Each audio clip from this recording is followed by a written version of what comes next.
Okay, so oh my God, I'll tell this story. So, okay. I was on a trip with some friends, some lady friends. We were in Napa. We were at this wine tasting thing. It wasn't a big group. It was like 4 of us. And there was this couple that was there too. They were kind of our age. I feel like someone in the group knew, like we both knew the winemaker, something like that. So we were kind of in this little like private tasting thing. And then we start chatting, and we were going to have this friend of ours come over. This chef guy was going to come over and cook that night. So I think I said like, oh, you guys should come, you know? I didn't really consult the group on it. Then I found out like the group didn't really want that. So they were like very opposed to having these people come. And I had no clue about that. So anyway, I'm getting like short of breath thinking of this, but it's really just a major social faux pas. It's not like, and then I killed them, but I'm just feeling the anxiety, the sweaty palms. Just breathe through it. You got this. So our friends coming to cook, we had this like rental house thing. So then my friends are like, we want it just us. So I was like, okay. So we leave them a message and say, we're not doing this dinner anymore, you know? So don't come here because we're not doing this dinner. The chef canceled, okay? Okay. Which was a lie, okay?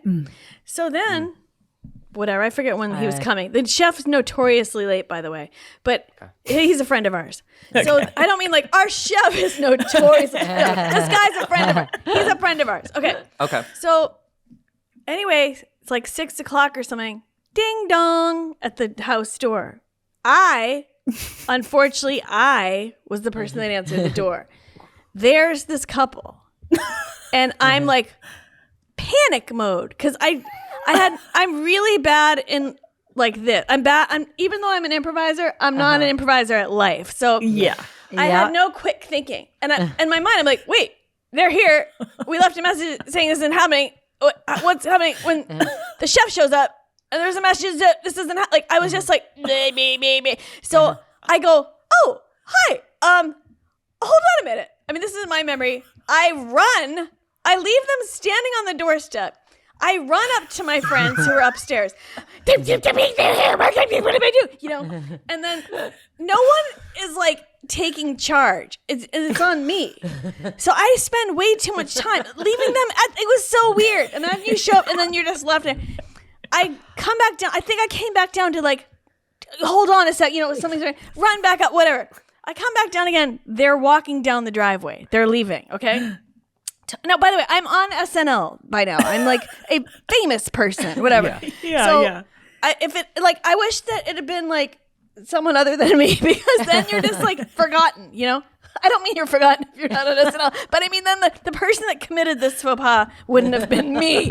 So anyway, I was getting no backup. I was like, I wish like I had a walkie-talkie, like backup needed, you know, no one. I was flapping in the breeze here. So they're walking down the driveway. In my memory, I awkwardly was like, I don't even remember if I said, we left you a message like this isn't happening. I don't even remember because it was like white hot, like, you know, TV fuzz in my head. Yeah. Anyway, then they leave. I mean, this is kind of it. That's kind of it. That's all it is. Okay. But it was just a very awkward, very socially faux pas-esque thing. Have you spoken to these people since? No, because I didn't even know them. But here's the kicker.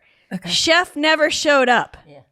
Chef never showed up. Wow. So the dinner didn't So really you really happen. didn't lie. The dinner didn't happen.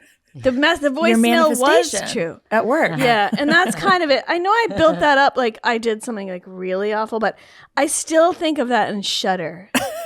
No, that's an amazing story. I don't know. The other one was when I was 12, my friend and I set the woods on fire. So that's another. There's another. When you came back to the door and saw them walking down the driveway, did you say anything? Like, did you yell out or you just kind of let them go? I think I don't remember what I said, but I like walked like, I don't really know what's happening. I don't know. What were they saying? They looked like, this is messed up. They were like, that's okay. We're going. Like, it was like, it was definitely awkward. Yeah.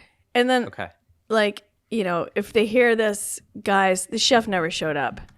And, so you know, I invited you.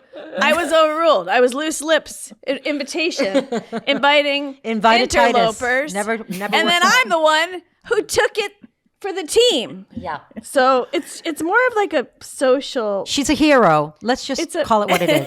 It's like a Miss Manners like scale of like 0. Miss Manners fail. If you had invited them in, though, what do you think would have happened? Well, I should have just invited them in, and if I I thought of this like 15 years later. Why didn't I just say? Why didn't I say like, oh, we left you a message because we thought he wasn't coming, but he is now, I guess. That's all. It's not.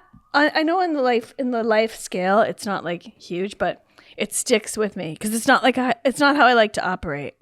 I understand. Of course. Then there's the time I set the woods on fire. That one you seem real proud of. That was an accident, but that's a clear cut. Keep bringing crime. that one up. Well, that's a clear crime. The other one's like a blip on the social scale. The other one is arson. Arson.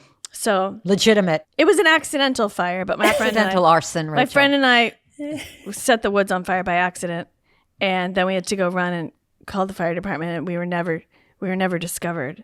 Until now. Until now. 1979. But it's funny, as you're telling that story, you don't seem as nervous. I'm not, You're because just I like, was a kid and I was an accident. Yeah. I was a Was it? child.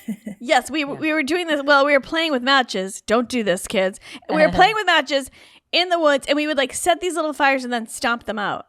And that was like our hobby. And then one time it got out of control. It started like spreading, like the circle was getting wider and wider. It wasn't a high fire. It was like a low brush ring, you know? But then it got too wide for us to stomp out. So we ran away, and then we went to a neighbor's and we rang the doorbell, and thank goodness an older teen answered. And we're like, there's a fire in the woods. And so then she called the fire department, and we just bolted to one of our houses. And that was that story. Okay. We will factor that into our judgment.